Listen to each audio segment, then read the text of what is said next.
Hey, Rick. Hey, Rick. Thanks. Good morning. Can you hear me? Yeah, go ahead. Yep. Later today, we're talking to Nate Hinton on our media availability. Given the fact that you're going to be allowed to have the two-way guys there a lot more this year, what's the pathway that you envision that those guys might get an opportunity to play any sort of meaningful, impactful minutes for you this year? Well, right now is a great opportunity for them to get better, work on their game, work with player development coaches. All these guys in today's game, the ability to shoot the ball consistently long range is really key. Nate's got a big upside in that area. He's a great worker. I think he can continue to get better. Defensively, that's his calling card. That's what he's known for in college. Tyler Bay, has really picked up some things that we've tried to help him with the shooting. He's picking up what we're doing offensively and defensively. He's a really interesting player because he's an activity guy, both ends of the floor. Long arms. Very energetic, great anticipation, a lot of deflections on defense. Offensively, really good crash guy, improving on his shot making, and just has a good knack for making simple basketball plays. So, look, the path is,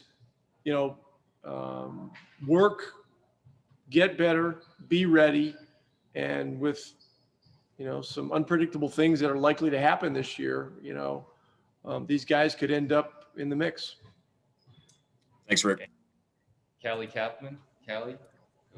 Hey, Rick, you mentioned yesterday that Dwight Powell had been working as a starter through most of training camp.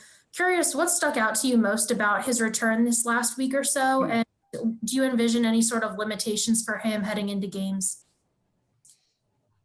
I don't think there's going to be any limitations. I don't think there's going to be any minute limitations, although, we won't go crazy. The exhibition games will be a good opportunity, for him to get his feet wet, really back in the flow of real NBA competition with with a different team. So far, things have gone very well in training camp. During his rehab period, which was several months, obviously, he spent time continuing to work on his shooting. And so I think he's made progress there too. It's hard to quantify what he brings to our team just in terms of intensity, intangibles as, one of those really elite team guys that impacts winning. In so many ways, both ends of the floor, and just with his, just sort of presence. Okay, next question would be Tim McMahon. Tim? What's up, Rick? Hey, Tim.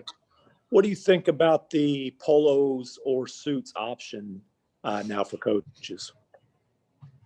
Yeah, it's something that we're going to talk about a little more today as an association. There's a wide range there. If you're talking about suit, dressing up in suits with ties, or going with short sleeve polos and slacks. And so we'll talk more today about it.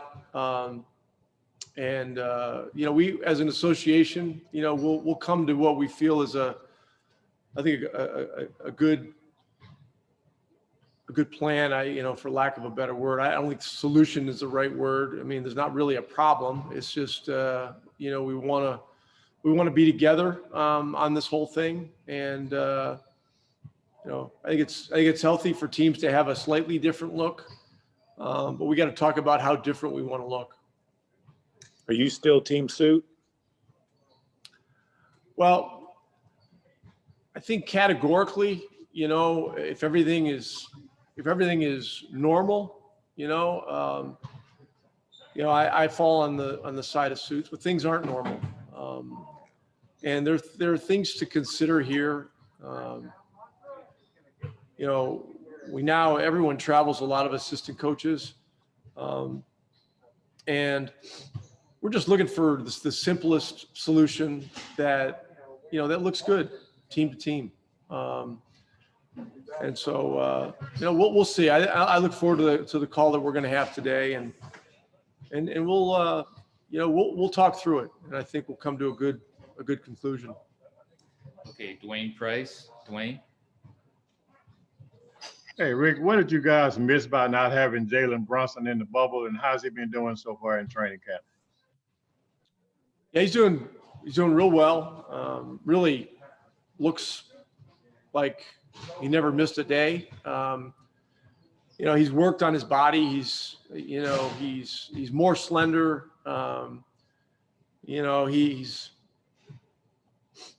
looks quicker, to me, just watch him. And some of this happens with players. They get in their second and third year and they just get a better knack for the pace of the NBA game and how their game fits into it. They anticipate better. And so, they get places quicker.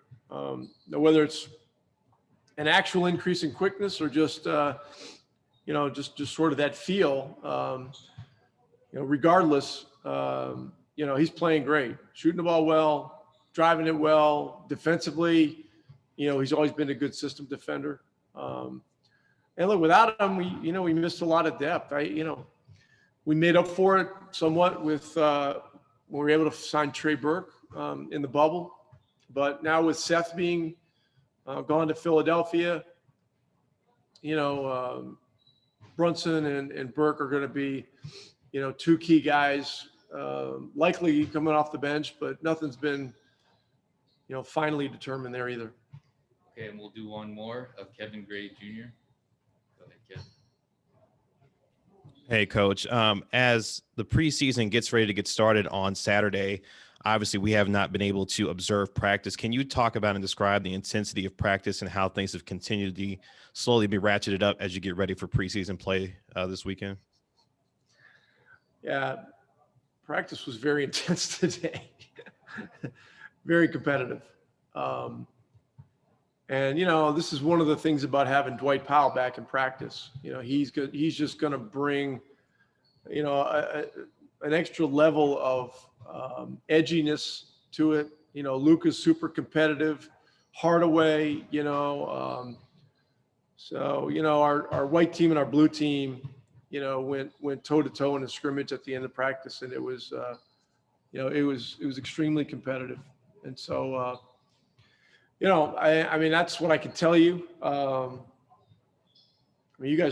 You're making it sound like you guys have been in practices over the years, watching practice, and that's not been the case. So I'm not sure exactly how you're posing your question. But practices have been intense. The scrimmages have been very good. Today was, I think, a crescendo day for us, of the 5 practices, and we'll look to build on it tomorrow. Thanks. Thanks, Coach. Appreciate the time. Okay, guys. So